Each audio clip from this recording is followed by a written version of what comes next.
Assalamualaikum warahmatullahi wabarakatuh. Kami mahasiswa Universitas Muslim Indonesia, Fakultas Pertanian, Program Studi Agribisnis, melakukan praktek lapang agroindustri di Desa Tamalapa, Kecamatan Beringkanaya, Kota Makassar. Kenalkan, nama saya Morlis, Stambuk 083 2019 0140. Perkenalkan, nama saya Nurul Fadila, Stambuk 083 2019 0100. Perkenalkan, nama saya Putri Elva Paradiba, Stambuk 083 2019 0046.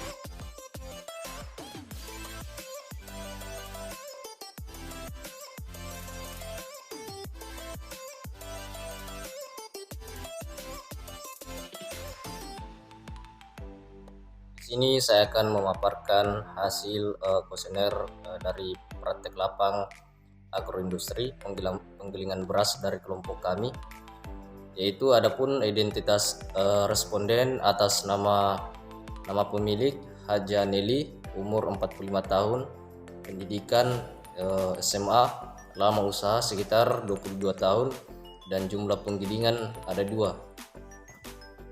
Untuk input agroindustri beras, yang pertama yaitu selain dari desa ini, dari mana saja desa atau desa lain sumber bahan baku gabah yang diproses di penggilingan ini?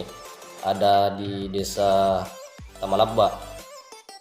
Yang kedua, apakah penggilingan ini beroperasi setiap hari? Jawaban dari responden yaitu tergantung orang-orang yang datang ke penggilingan tersebut. Yang ketiga, pada saat kapan penggilingan ini ramai oleh pengunjung? Jawaban responden yaitu ketika memasuki bulan Ramadan untuk digunakan sebagai zakat fitrah. Pertanyaan selanjutnya yaitu berapa kapasitas kemampuan penggilingan dalam sehari? Adapun jawaban responden yaitu sebesar atau kurang lebih dari sebanyak 50 kg. Pertanyaan selanjutnya, berapa banyak gabah yang mampu digiling dalam sehari? Jawaban responden yaitu sebanyak 60%. Pertanyaan selanjutnya, berapa banyak gabah yang dibeli dalam musim tanam yang lalu? Jawaban responden yaitu sebanyak 100 ton.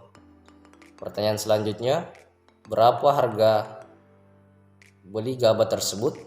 Jawaban dari responden yaitu Rp4.500.000.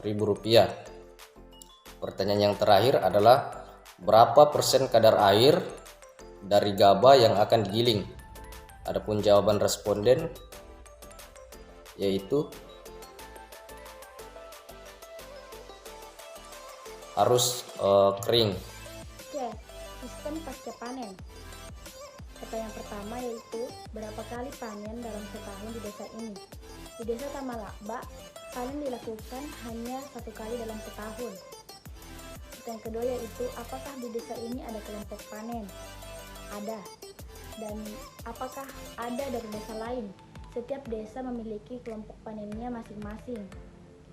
Pertanyaan ketiga yaitu alat apa yang digunakan untuk panen?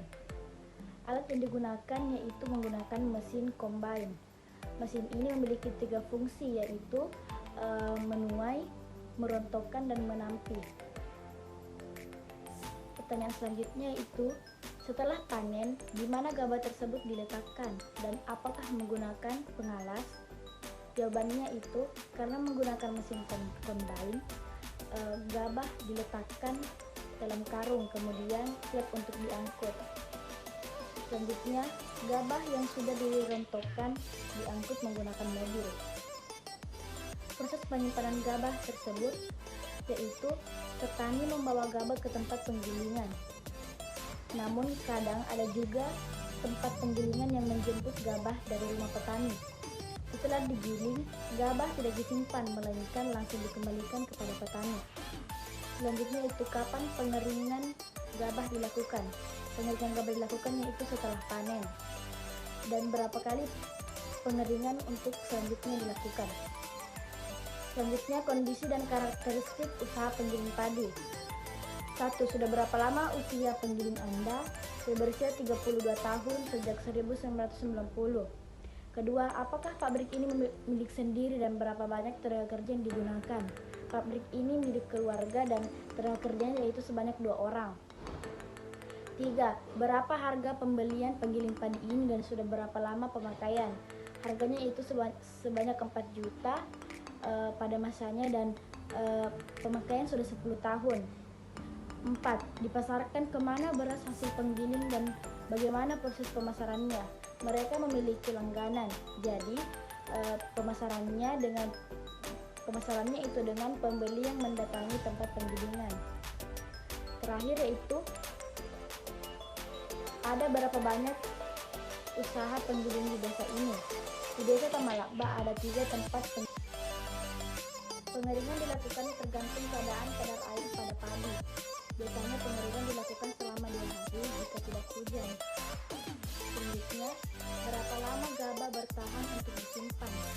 Jika keadaan gabah kering, gabah dapat bertahan untuk disimpan selama 6-1 tahun. Menurut responden, sebesar 60% atau dari 100 kg gabah. Bagaimana dengan sistem pembayaran atau upahnya kalau ada petani yang menggiling gabahnya?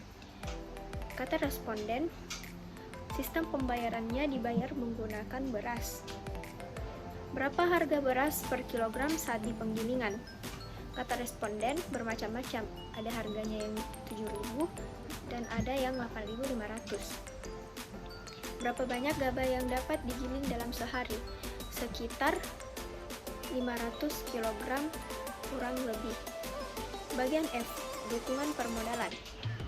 Apakah ada bantuan pemerintah untuk pengembangan usaha penggilingan? Kata responden, tidak ada. Dari mana sumber modal yang digunakan untuk membeli penggilingan? Responden mengatakan sumber modalnya berasal dari bank. Permasalahan apa saja yang dihadapi sebagai pengelola usaha penggilingan? Yang pertama itu kerusakan mesin. Dan yang kedua, banyak atau tidaknya pelanggan yang menggiling berasnya di usaha responden tersebut. Harapan Bapak yaitu usaha penggilingannya dapat berjalan dengan baik dan juga banyak warga atau pelanggan yang menggiling beras.